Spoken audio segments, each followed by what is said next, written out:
this is not the last time this will happen. On Thursday there is voting that will take place in Parliament, and therefore during the voting time we will still vote no for the finance bill. The power belongs to the people, and the enemy is the finance bill. And yes, we were arrested, and we will do it again. Polisi wajatuhandle vizuri. Tumepigwa tear gas, tumepigwa, wengine wamevunjika, wengine wameumia. We had almost 300 that were arrested. We are here today with Terence, Jerry, Ruth, and so many of the Kenyans who were arrested during the demonstration. During the day, we are here to secure the release of the over 200 Kenyans who were arbitrarily arrested because of the demonstration that took place today because of the high cost of living and the finance bill. We have negotiated with the police, with the OCPD, the OCS, and they have agreed, and our people are being released unconditionally. And we want to tell Kenyans that this is not the last time this will happen.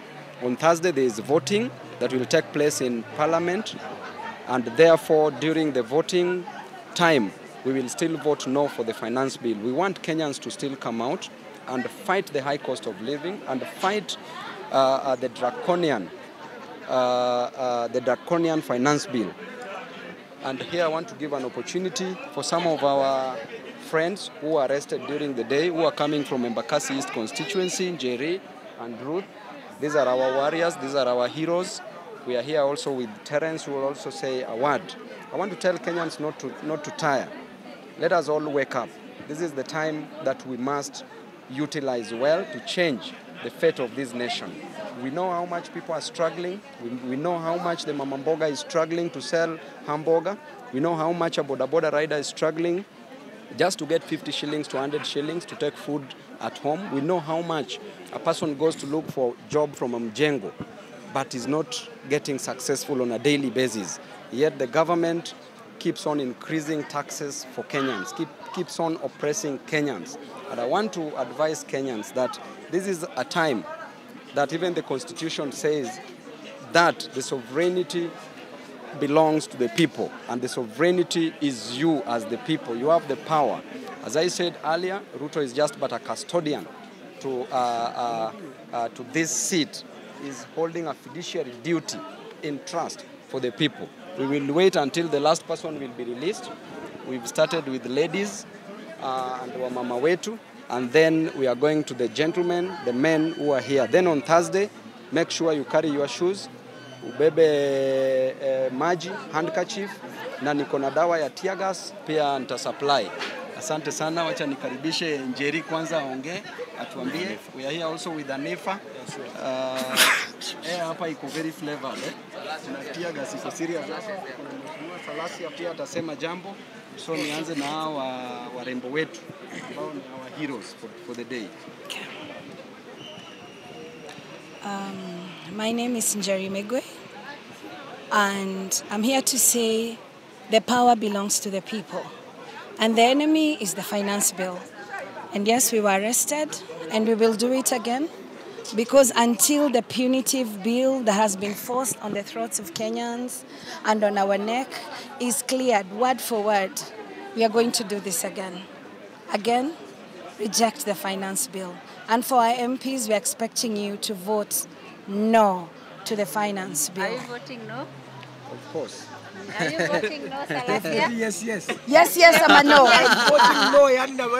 Yeah, we are holding you into account that unaweka NO. We are telling you and your colleagues, we are watching you, by the way. This is all because of you, and we want to pass this message. We are for the people. Yes. The enemy is Ruto, Yes. and his miscreant gang.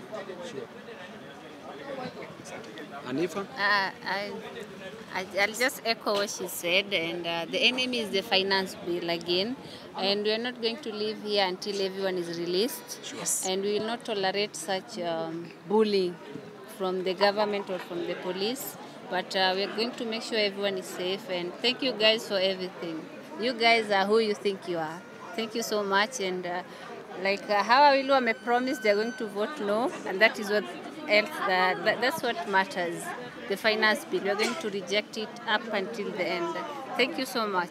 And thank you Kenyans for showing up. Terence?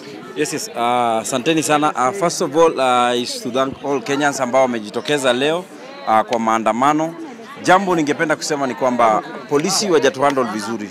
Tumepigwa tear gas, tumepigwa, wengine wamevunjika, wengine wameumia. Please handle us like your fellow Kenyans because you are Kenyans like us. As much as wewe uko kazi, pia angalia ule mtu unapiga ni Mkenya kama wewe, na nataka kusema asante sana kwa Wakenya kujitokeza because hali ni mbaya, hali ni ngumu.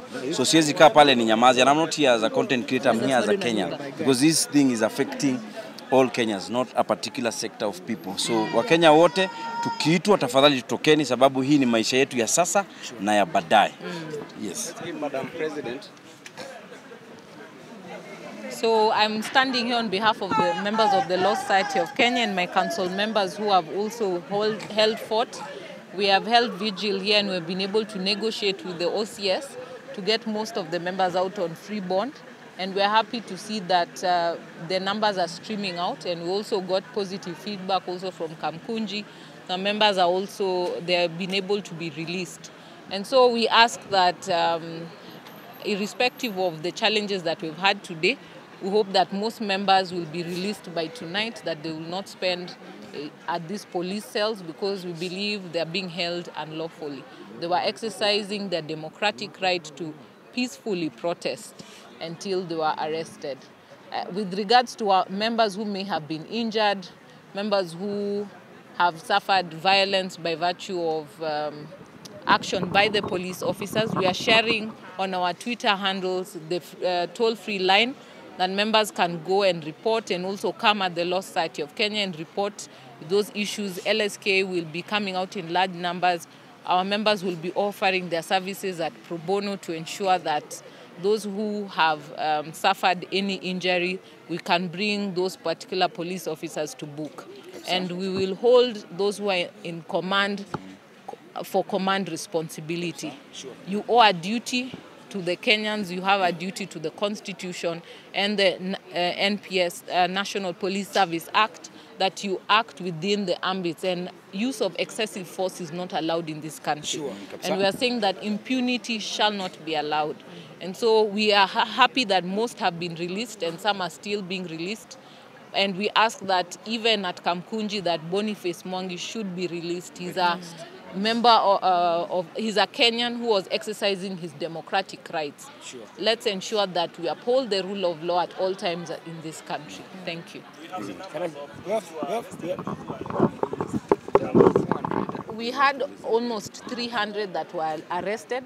Unless I confirm with our numbers, both here at Kilimani, in Kamkunji, 283 wako hapa. there are 283 that were arrested, but unless we confirm with numbers from Kamkunji, as well as here is when we can say how many have been released. Kilimani, there were about 9 and they were all released. So we are happy with what happened at Kilimani. The OCS was quite supportive, and so we hope that most members can be released by tonight.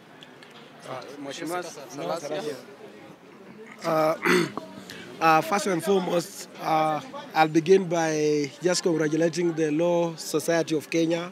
Mheshimiwa Babu, thank you so much for coming to stand in solidarity with the all who came to stand with on their rights. And I think demonstration is one of the rights, or the freedom of expression is one of the things that is enshrined in the Constitution of Kenya.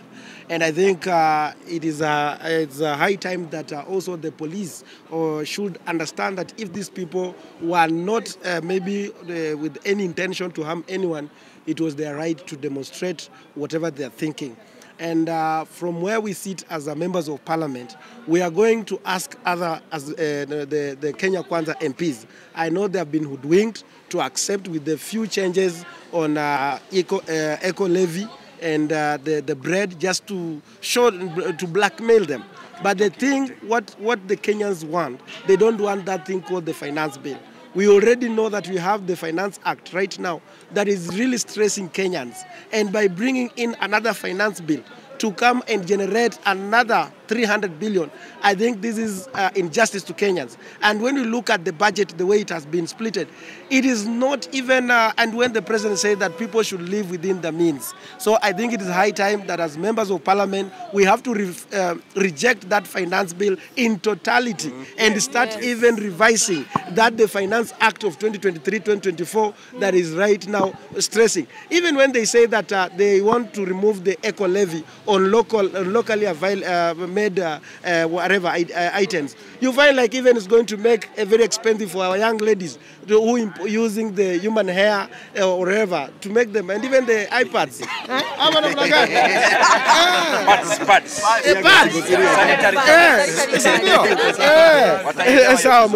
I think we are done. Thank you very much, members of the press, and God bless you all.